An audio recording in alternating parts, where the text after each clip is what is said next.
ভেবেছিলাম মেয়েটা ফিরলে ওর কাছে সবকিছু জানতে চাইবো, কিন্তু মেয়েটাই তো আর।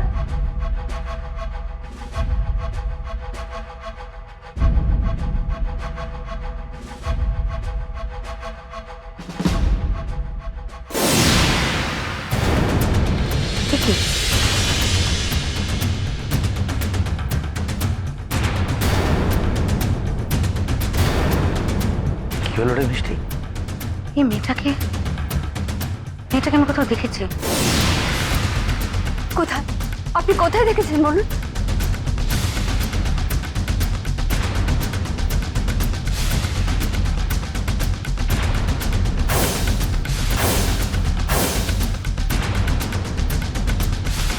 হ্যাঁ, কাল রাতে দেখেছি আমি ওকে। কাল রাতে ওর যখন অপারেশন হচ্ছিল আমাকে ডাক্তার একটা ওষুধ আনতে বলেছিল। এখানকার ক্লিনিকে ছিল না বলে আমি বাইরে গেছিলাম ওষুধটা আনতে, আর তখন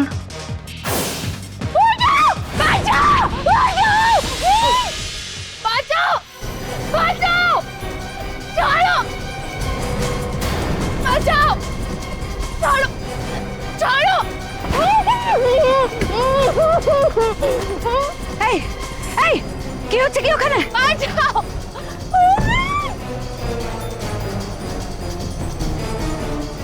গাড়িটা থামাও, গাড়ি থামাও বলছি। ম্যাডাম ম্যাডাম এক মিনিট কি হয়েছে? একটা মেয়েকে কতগুলো লোক জোর করে গাড়িতে তুলে নিয়ে গেল। না না, এখানে শুটিং হচ্ছে। আসলে ওটা একটা শুটিং এর দৃশ্য।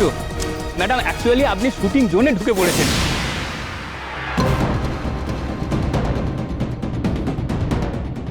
শুটিং এর নাম করে কিডন্যাপিং?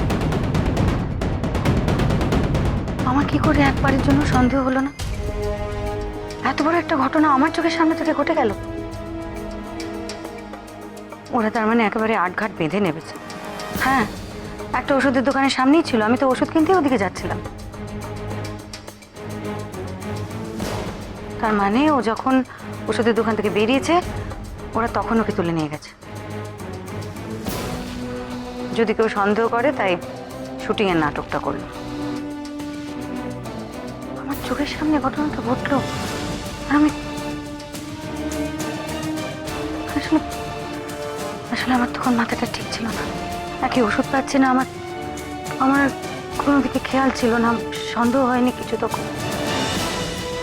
মিষ্টি, তোর চোখের সামনে এত বড় একটা কাণ্ড ঘটে গেছে, তার মানে এটা তোর কাছে একটা বিরাট বড় চ্যালেঞ্জ। মিষ্টি, তোকে যে করেই হোক ওই মেয়েটাকে খুঁজে বার করতে হবে। আর যারা এই নাটকটা করে তোকে ধোঁকা দিয়েছে তাদেরকেও খুঁজে বার করতে হবে। মিষ্টি, তুই যদি আমাকে ভালো হয়ে দেখতে চাস, আমাকে যদি সুস্থভাবে বেঁচে থাকতে দেখতে চাস, তাহলে তোকে চ্যালেঞ্জটা অ্যাকসেপ্ট করতে হবে।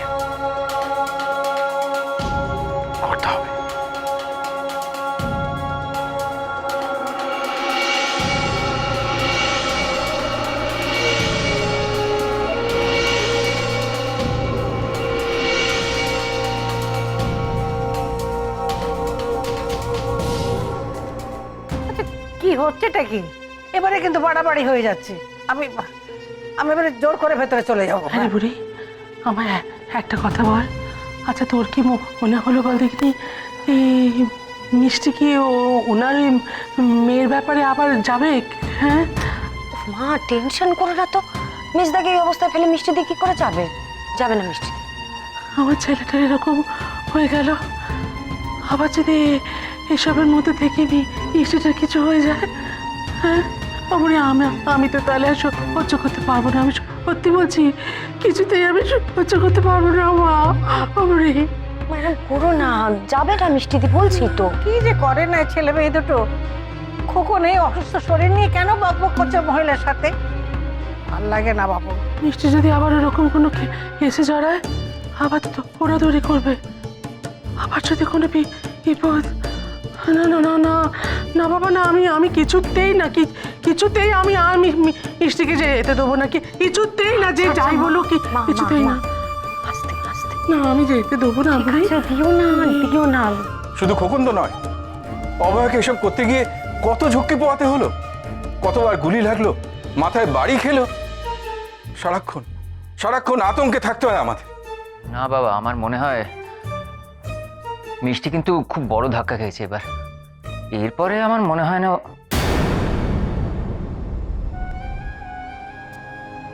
কি এতক্ষণ ধরে তুই ভেতরে কি করছিলি? তোমরা এবার ভেতরে যাও। তুই তুই কোথায় যাচ্ছিস? আপনি একটু নিচে গিয়ে ওয়েট করুন, আমি আসছি।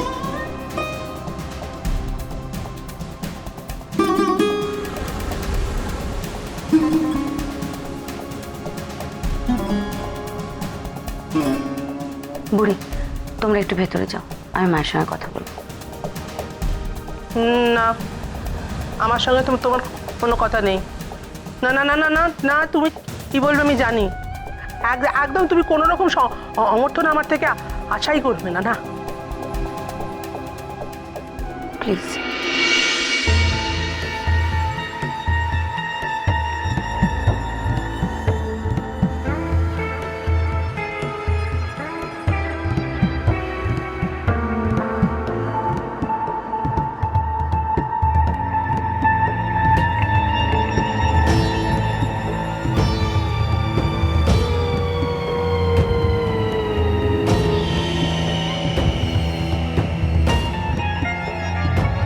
মা,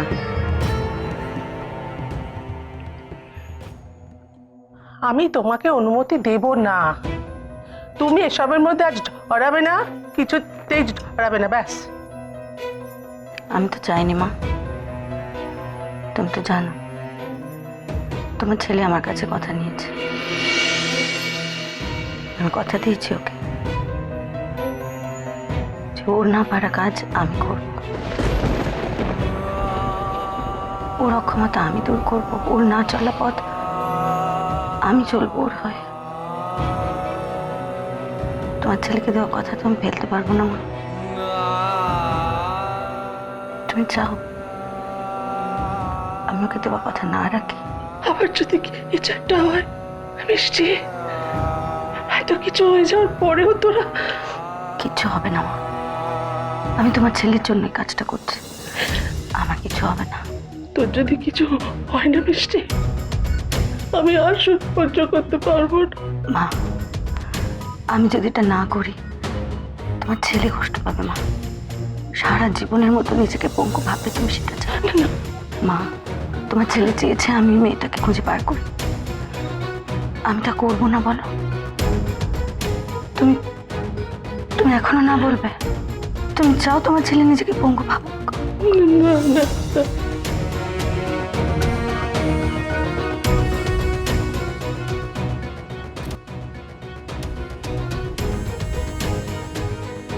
খুব সাবধানে থাকবে বল, খুব সাবধানে থাকবে।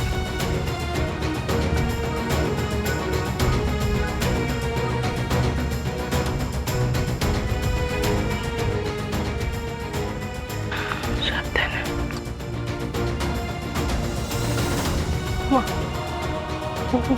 মেয়েটাকে দেখো, মেয়েটাকে দেখো।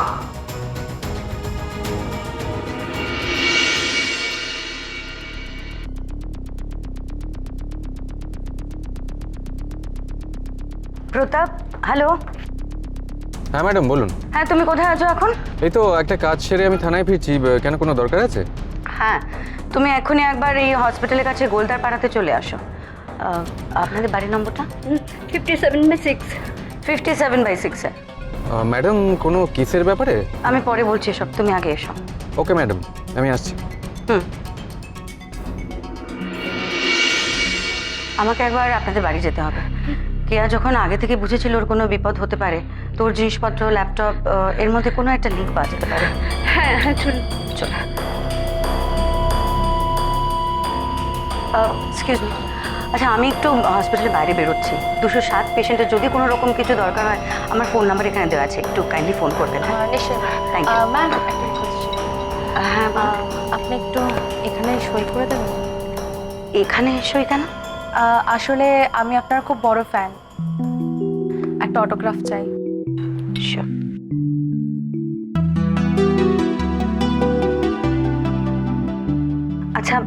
আমার হাজব্যান্ডের কোনো এমার্জেন্সি হলে প্লিজ আমাকে ফোন করবেন সঙ্গে সঙ্গে, হ্যাঁ? Sure ma'am. Thank you so much. চলো।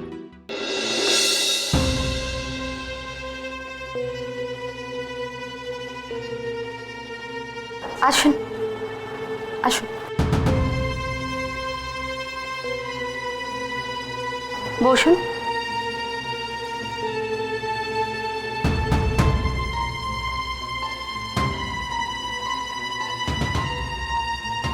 আমার স্বামী সঞ্জয় আমাদের বাড়ির প্রাণ ছিল।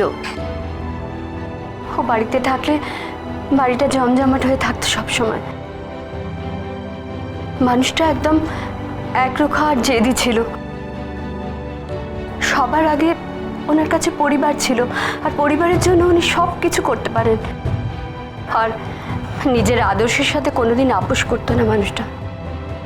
কোথাও কোনো অন্যায় একটু সহ্য করতে পারতো না। আমার মেয়েটা হচ্ছিল বাপের খুব ন্যাওটা। আমি ওর কাছে যতটা, তার থেকে অনেক বেশি ছিল ওর বাবা। খুব ভালোবাসতো ওর বাবাকে, আর মেয়েটাও ছিল বাবা অন্তঃপ্রাণ। একেবারে বাবার ছায়ায় তৈরি ছিল। আজ আজ তো নেই, কিন্তু মেয়েটার মধ্যে আমি ওকে দেখতে পেতাম।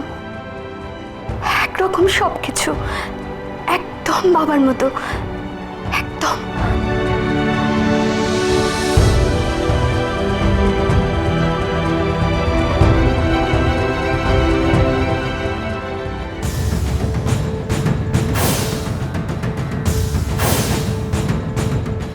তাহলে কি এটাই কে আর আমাকে দেওয়া কোনো সূত্র, কোনো ক্লু? ম্যাডাম এটা দেখেছেন? দেখুন একবার।